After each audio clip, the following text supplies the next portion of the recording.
already November, which means the holiday season is suddenly upon us. And whether it's those irresistible peppermint mochas at Starbucks or the endless piles of Christmas cookies or the mashed potatoes, stuffing, and pie at Thanksgiving dinner, it's hard to get very far without thinking about food, right? And yet, the thought of entering into January with an extra 10 or 15 pounds of holiday guilt doesn't really sound all that great either. So, what's the solution? Is it really possible to fully enjoy the holiday season without going totally off the rails? I say yes, as long as you start with a game plan. And so, that is exactly what we're going to talk about today. Welcome to the Feel Better, Live Free podcast brought to you by Thinlicious. I'm your host, Ruth Sukup, and here we'll talk about everything from the science of weight loss to practical tips for making your health a priority in the midst of a busy life. It's a little bit nerdy, a little bit funny, and a little bit revolutionary. So buckle up, friend, because it's about to get real.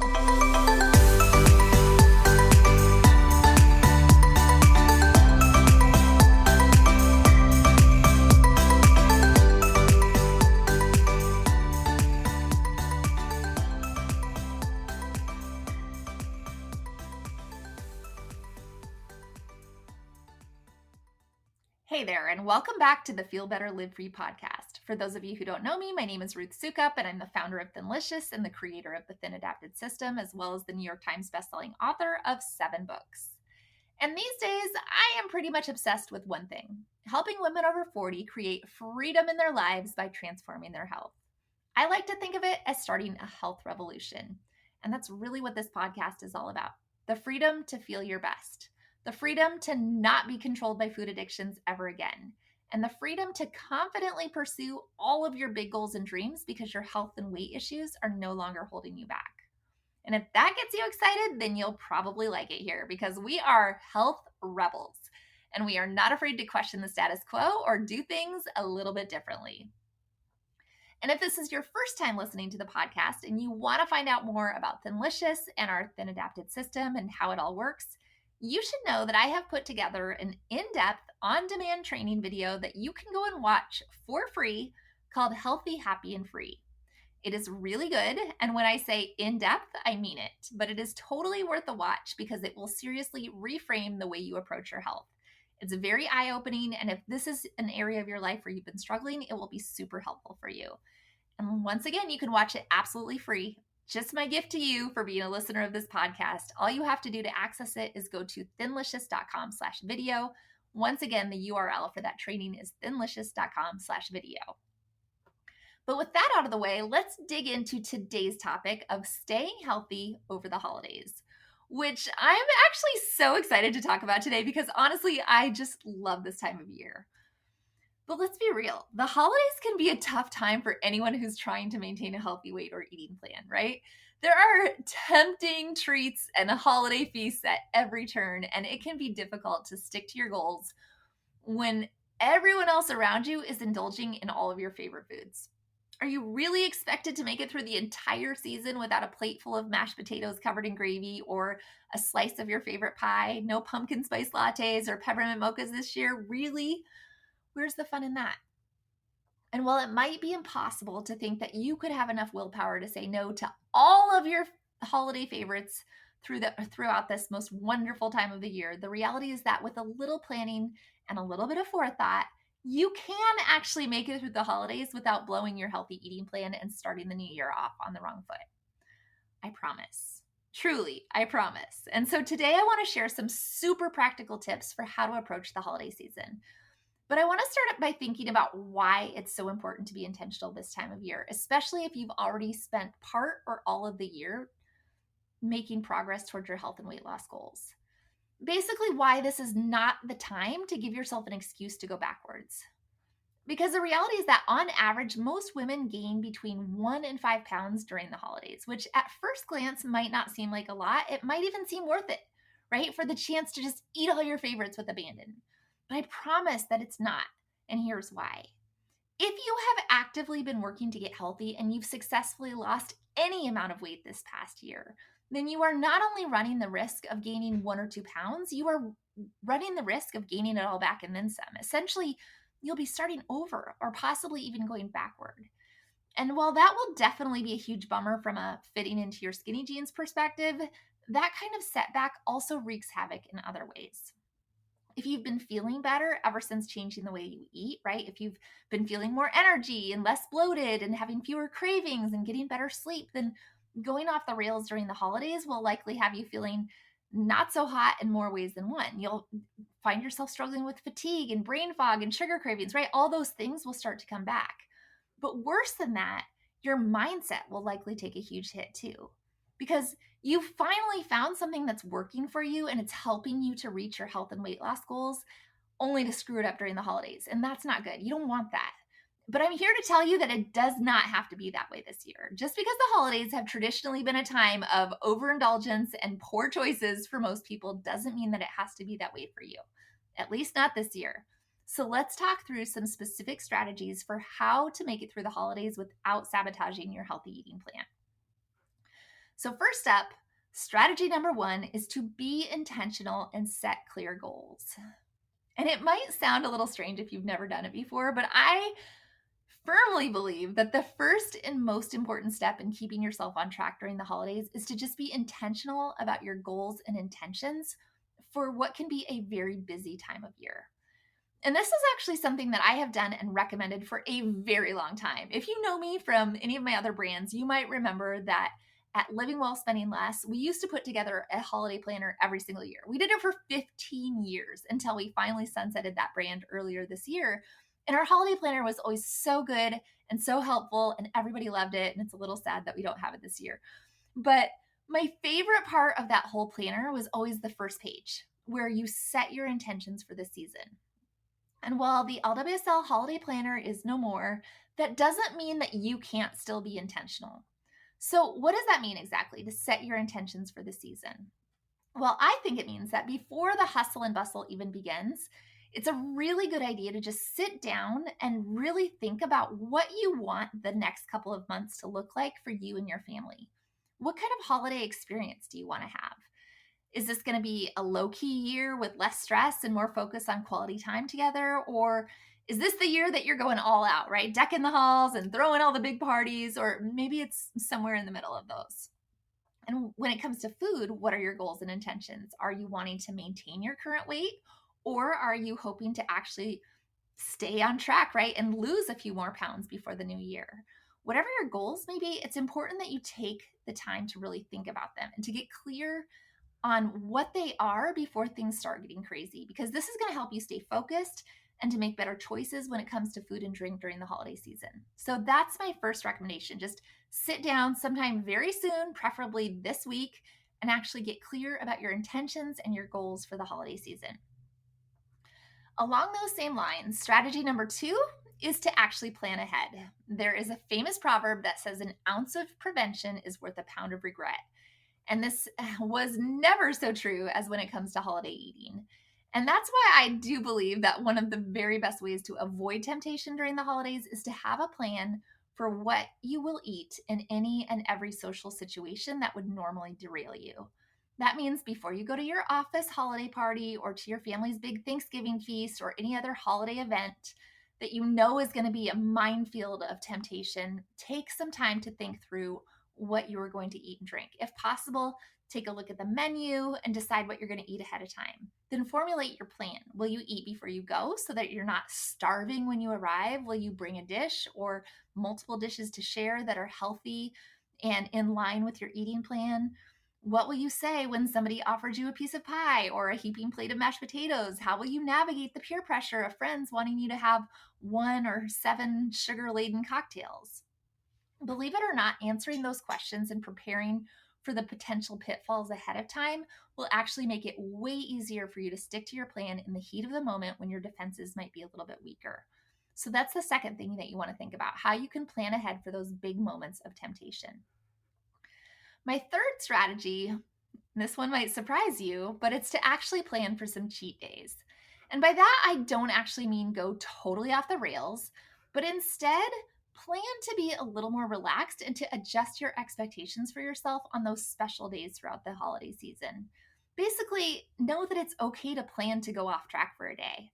That means if you're normally eating 30 grams of carbs per day, but you're facing a day of eating like Thanksgiving or Christmas or a holiday social event that's centered around food and drink, then maybe you aim for 100 or 150 grams of carbs on those days, knowing that a few days of higher carbs scattered over a 2-month season aren't totally going to derail your progress, right? It's not the end of the world. And what that does is it gives you the opportunity to enjoy a few more indulgences than you normally would, whether that's a slice of your favorite pie or a scoop of mashed potatoes or a few extra glasses of wine, without making you feel like you've totally blown it or you've totally sabotaged the progress that you've made. Because the reality is that one day of holiday eating is not going to be the end of the world. The problem is when that one day turns into a whole week or a whole month of eating everything in sight. And being intentional about adjusting your expectations on those special days will also preserve your mindset and help you maintain your confidence and your trust in yourself, because you're not losing control, right? You're finding a healthy, sustainable compromise. And in the end, that's something to celebrate. So that is my third recommendation. Actually plan for a few cheat days a few times throughout the season for those really special events. Strategy number 4 is to roll up your sleeves and get a little more creative in the kitchen. Because here's the deal. If you really truly want to stay on track during the holidays, but you don't want to miss out on all of your favorite holiday foods, then I cannot say it strongly enough that the very best way to do this is to just get in the kitchen and learn how to make them yourselves. Honestly, there are very few dishes out there that can't be made a whole lot healthier with a few strategic ingredient swaps. And our recipe database at thinlicious.com is packed full of them. We have delicious recipes for everything from sausage stuffing to mashed cauliflower with gravy to sweet potato casserole to pumpkin cheesecake, frosted sugar cookies, homemade peppermint bark. So whether it's Thanksgiving dinner or hosting a holiday gathering or throwing a New Year's brunch, we have you totally covered with very delicious, very indulgent recipes that taste so good that no one will even know they're supposed to be healthy, right? Quote unquote. And that's exactly the way it should be. The reality is that with a little creativity, the right ingredients, and a willingness to roll up your sleeves, throw on an apron, and step into the kitchen, there is very little that you cannot enjoy over the holiday season. Maybe someday healthy eating will just become so ubiquitous that everyone's eating this way, but for now, take comfort in knowing that you're ahead of the curve. So that's strategy number 4, get creative in the kitchen. Next up, strategy number 5 is to avoid drinking your calories, right? Because honestly, it's so easy to mindlessly consume hundreds of extra calories, not to mention completely blow your carb and sugar count when you're drinking, especially if you're drinking those sweetened mixed drinks or holiday cocktails. So if possible, stick to calorie-free beverages like seltzer water with a splash of cranberry juice or unsweetened iced tea, or if you have to, diet soda. Not only will this help you save calories, but it will help prevent you from overeating, as alcohol can definitely inhibit your ability to make sound decisions or to control your impulses. But if you do decide to drink alcohol, try to make good choices, right? Choose clear liquors like vodka, gin, or tequila paired with soda water and a splash of lemon or lime, which are lower in carbs and lower in calories than mixed drinks, or cocktails that are made with fruit juices or sugary mixers. You want to try to avoid those at all costs. Scotch on the rocks, right? Whiskey on the rocks is a good choice, or opt for my personal favorite, champagne or Prosecco. I always opt for Brut, which contains the least amount of sugar. And then what I like to do is actually add soda into it. So I do half with half a glass of champagne and half with soda. It still tastes the same and it still gives me the feeling that I'm drinking, but has a lot less sugar and a lot less carbs. It's also a good idea to drink plenty of water in between alcoholic beverages to help prevent dehydration, which can make you feel even hungrier and also make you make poor food choices. But remember that aside from lowering your inhibitions, alcohol isn't a great option for anyone who's actively trying to lose weight, but especially when you're following a plan like we advocate for at Thinlicious. That's because alcohol is metabolized differently than any other nutrients. And when your body is metabolizing alcohol, it can't metabolize anything else, right? So it throws everything else out of whack. So it's best to consume it in moderation. If you do decide to indulge, just do it mindfully, do it with intention. Don't just sip down or gulp down your drinks without really paying attention. Of course, alcohol isn't the only opportunity for drinking your calories during the holiday season. There's hot chocolate and eggnog and all of those other festive flavors from your favorite coffee shop. Those are kind of a no-no as well. So just be sure to account for those. If you are going to indulge, make sure you're accounting for it. So that's strategy number 5. Don't blow it with the drinks. Strategy number 6 is to get moving. Staying active is always important when you're trying to lose weight or maintain your weight, but it's even more crucial, I think, during the holiday season. That's because, number 1, all those tempting holiday treats, even the ones that are healthy, can definitely add up. And the last thing you want is to end up feeling sluggish and bloated. But at the same time, exercise is a great way to relieve stress and lower your cortisol, which can be high during the holiday season. And we all know that when we are stressed, we're more likely to make poor food choices and we're more likely to overeat. So just schedule some time for exercise every day, even if it's just a walk around the neighborhood or a quick at-home workout. And if you can't fit in a full workout, just try to do some activity throughout the day. Park further away when you go to the mall, or take the stairs instead of the elevator, or work at a standing desk instead of sitting all day. Another great way to stay active during the holiday season is to sign up for something like a turkey trot or a jingle bell run or some other holiday themed race. Not only is it going to give you something to look forward to and help you stay motivated, but it can be a fun way to celebrate the season in some way other than with food, which doesn't happen very often, let's be honest. At the very least, try to make it a habit to go for a quick walk after large meals, and especially after dinner if you can. A lot of studies have shown that even just a 10 or 15-minute walk after a meal can help dramatically lower your blood sugar levels, which will in turn help you avoid any weight gain. So that's strategy number 6. Get out and move just a little bit every day. And finally, strategy number 7 is to give yourself grace. The holidays are not only a time when we're more likely to overindulge because of all the tempting food choices, it's a time where emotional and stress eating might come into play as well. And that means it's extra important to be kind to yourself, to give yourself a little bit of grace, and to celebrate your small victories. If you expect perfection, you could be setting yourself up for failure when one slip up becomes the catalyst for going completely off the rails. Remember, your goal is not to be perfect, but just to do the best you can. So if you find yourself indulging more often than you'd like, don't beat yourself up. Just get back on track with your next meal and keep moving forward. The holidays are a time for celebrating. So make sure you enjoy yourself and don't put too much pressure on yourself to be perfect, because it's the season of giving, including giving yourself a break. See what I did there? So there you have it, friends. 7 simple strategies to hopefully keep you on track this holiday season and to allow you to actually enjoy the season without going off the rails and without feeling totally guilty when you do indulge. Be intentional and set clear goals. Go into the season knowing what you want to accomplish. Second, plan ahead, especially for times when you know you might be tempted to overindulge. Third, plan for cheat days and special occasions. It's okay, really. Fourth, be willing to get creative in the kitchen and make over your favorite recipes. Fifth, be careful about what you drink. Those cocktails can sneak up on you. Sixth, get moving, even if it's to take a quick 10 or 15-minute walk after a big meal. And finally, give yourself a little grace. Because ultimately it's about balance, right? Creating healthy habits you can stick to for life, which in the end, I think means allowing yourself some flexibility. All right, guys, that about does it for today's episode. I would love to hear your thoughts and your own tips and strategies for staying healthy over the holiday season. So if you are in our Health Rebel community on Facebook, be sure to share your thoughts. And if you found this episode helpful, it would mean the world to me if you shared it on social, via email, or even via text message with anyone you think would find it useful as well. And then meet me back here for another episode very soon.